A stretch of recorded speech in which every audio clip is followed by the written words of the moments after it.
Welcome to Grace Church Cathedral. I want to spend a few minutes with you to talk about our exciting plans at Grace for the next while. It's entitled Transforming Grace. This next month represents the 175th anniversary of Grace Church. It began in February of 1846 when 52 individuals decided to build a church building that would seat more than 10 times that number. From our beginnings, we've always been about building beyond ourselves. And so our latest endeavor, Transforming Grace, is exactly about extending who we are beyond ourselves so that we can better meet the needs of the community, the church, the congregation, the diocese that we serve. And so that's why now at this time, we're beginning to talk about what it is we need and how we can best accommodate our needs for program and ministry. Now, as you might discover, we Episcopalians don't like to rush things.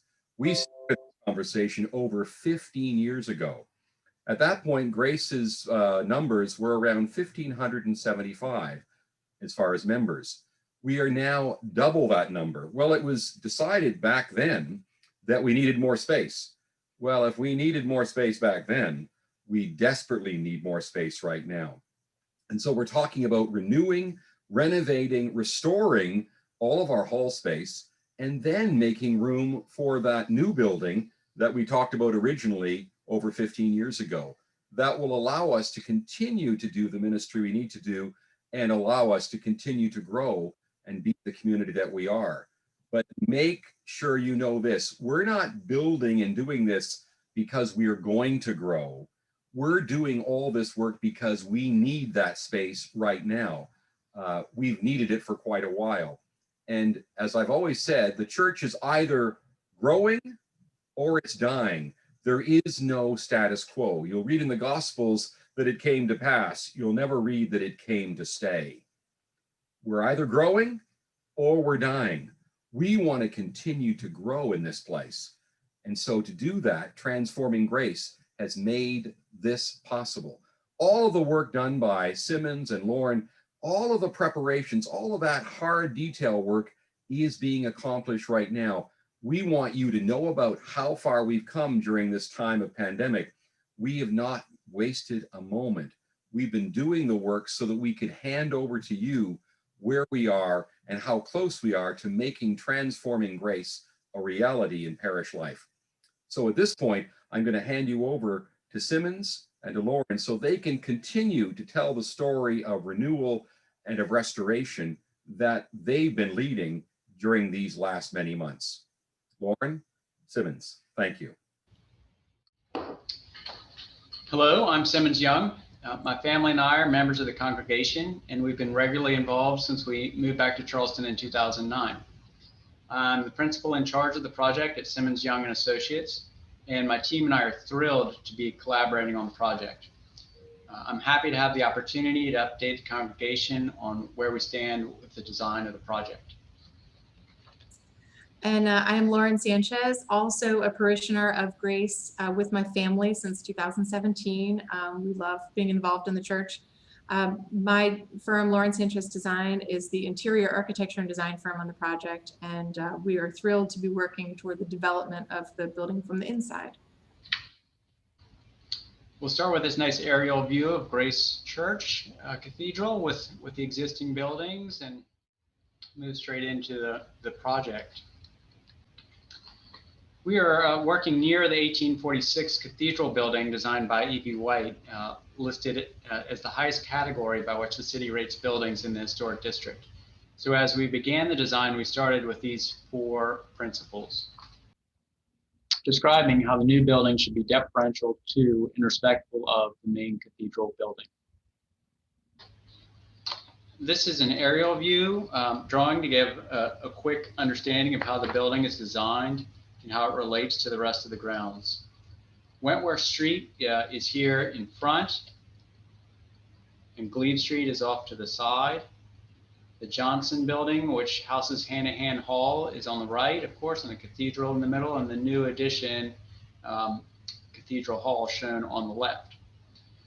We're using a matching cloister on the west side of the building that matches the one on the east side of the building. And the width of the new hall is similar to the width of Johnson Hall on the Wentworth Street side. And as you get behind this cloister, the building widens out, creating a courtyard between the cathedral and the new gathering space. And the building gets lower as it gets closer to the cathedral. One of the important things for us was the way that the cathedral itself, the way that you perceive it from the street.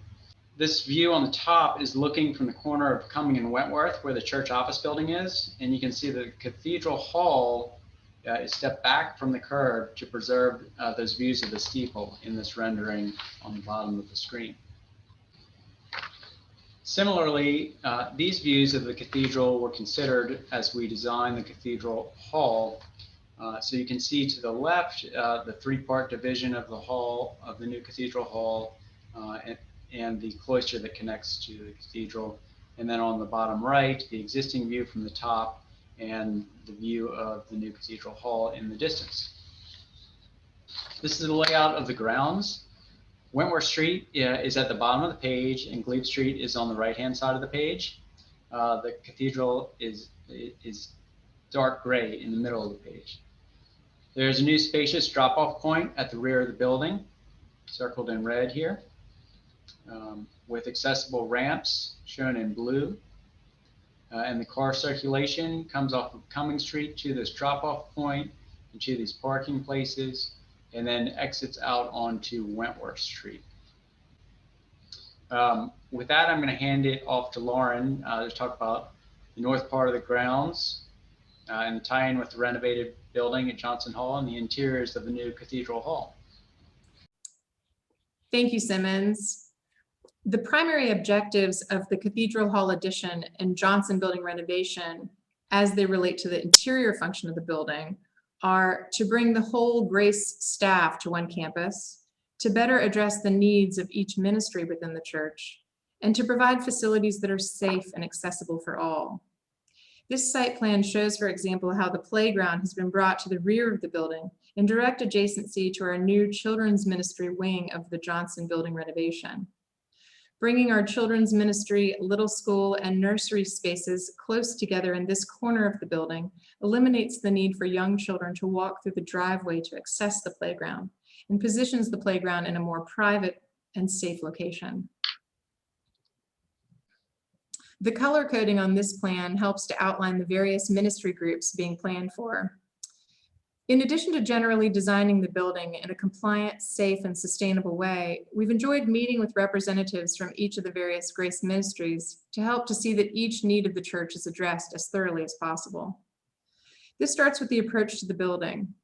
Grace family and guests will be greeted to the new building at either the Cumming Street facing drop-off vestibule or the Wentworth Street facing pre-function space, each easily accessible from the sidewalk or street or the cloister directly from the church.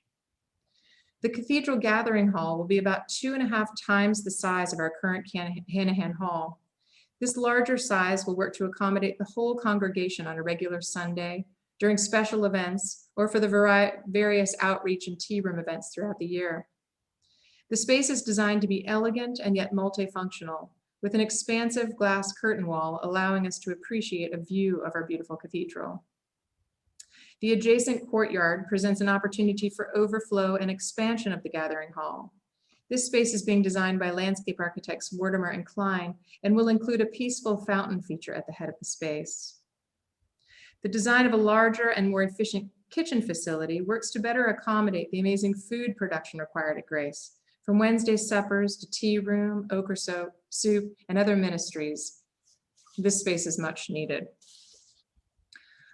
One less glamorous but important feature of the addition will be ADA compliant restrooms, accessible circulation, and an improved elevator positioned at one of the very main entrances to the building. There are strategically placed pastoral care and on-call clergy offices on the ground floor near prominent entries to the building for easier access by the community to our Grace staff. A larger space for our vestments and acolytes is in close proximity to the cathedral. Our younger children's ministry spaces will now be brought together in one wing of the Johnson building renovation, offering more open and better equipped classrooms that will provide lockable storage for greater flexibility of use, allowing our little school classrooms to serve as Sunday school classrooms on the weekend, seeing that each space in the building is multifunctional and usable 7 days a week. The new younger children's ministry area will also include a designated nursery space for babies and young children that will be offered on Sunday and throughout the week. The Flower Guild will now have a larger and better equipped space, offering greater storage, countertop space, a sink, a flower cooler, and a large window overlooking the Garden of Remembrance. Hanahan Hall will become Hanahan Chapel, slightly reduced in size to make way for our on-call clergy and Flower Guild. This chapel space will accommodate for smaller weddings and funerals and serve as a bonus multifunction facility for the Grace campus. Our bookstore will maintain its street character while shifting the entrance to face the Wentworth Street vestibule. The hope is that we may increase visibility and attract outside sales from Wentworth Street throughout the week while maintaining security of the building beyond the bookstore space. Going upstairs in the new addition is the Grace Administration Wing, providing much needed and more functional space for our clergy and staff. In addition to offices and our on-site printing capabilities, this space will include a medium-sized meeting space, a break room, and a rooftop garden overlooking the courtyard below. Bridging the gap between the new and current Johnson Hall building remains our choir ministry, which will be improved in its finishes and quality of light and adjacencies of offices to the choir room. And lastly, as part of the second floor Johnson building renovation, we're creating a larger and more open variety of meeting spaces, including 2 lounge rooms for the middle school and high school youth and meeting spaces for outreach ministries. This area will also house all of our youth ministry offices and a kindergarten classroom, the final piece to the little school and younger children's ministry that were old enough to be housed on the second floor. Our current Meadowcroft and Daughtery rooms and bathrooms beyond will remain as is, having been renovated in recent years.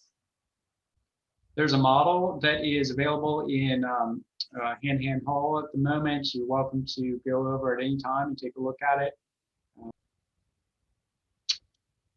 that, I'm going to stop the screen share, and Lauren and I would both like to, again, thank you very much for having us involved in the project. It's been a real delight, and we're looking forward to the upcoming phases. Thank you so much.